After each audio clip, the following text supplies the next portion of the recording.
ভাই মাছ ধরার এমন নেশা ভাই, এই নেশা অন্য নেশা ভাই। যারা মদ খায়, যারা ফালতু নেশা করে, তার থেকে কঠিন নেশা হচ্ছে এই নেশাটি। ছেলেটা কোথায় কোথায় নেমে যায় কেবলমাত্র মাছ ধরার জন্যে। বন জঙ্গল এগুলো কিছুই ভাবে না। দেখি কি করে।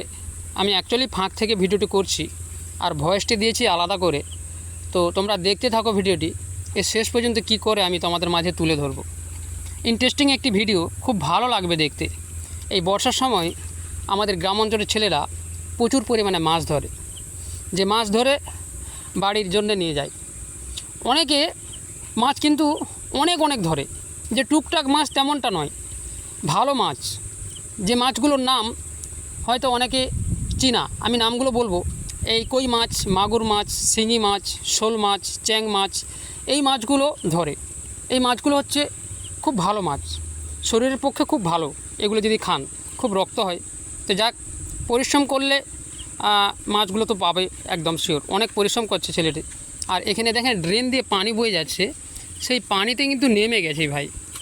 নেমে কী যে করছে তোমরা দেখো, শেষ পর্যন্ত দেখো ভিডিওটা, শেষ পর্যন্ত দেখতে থাকো।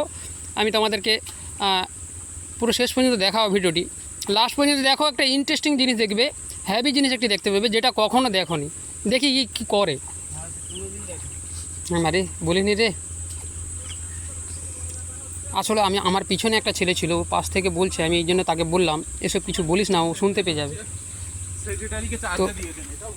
তো রাস্তাতে লোক যাতায়াত করছে, তাদের সাউন্ডগুলো তোমাদের কাছে আসছে। কী করছে আমি দেখি। আমার ভয় হয় যদি হাত থেকে মোবাইলটা পড়ে যায় তো বেকার হয়ে যাবে। এত পানির স্রোত ভাই, এত পানির স্রোত। ও যে ইঁট দিচ্ছে না, ইঁটও থাকছে না, ইঁটও ভেসে চলে এসছে। দেখো কী অবস্থা, বুঝতে পেরেছ? অনেকটা পানির স্রোত। তো পুরো একদম যেদিকে তাকাবে ভরপুর পানি। নদী, নালা, খাল, জোড়া, জঙ্গল সব জায়গাতে ভরপুর পানি। এই ইঁটটা দাঁড়াচ্ছে না, দেখো পড়ে যাচ্ছে। বেচারা অনেক কষ্ট করছে। সম্ভবত মাছ পায়, না পেলে এত পরিশ্রম করবে কেন, নাকি প্রিয় বন্ধুরা?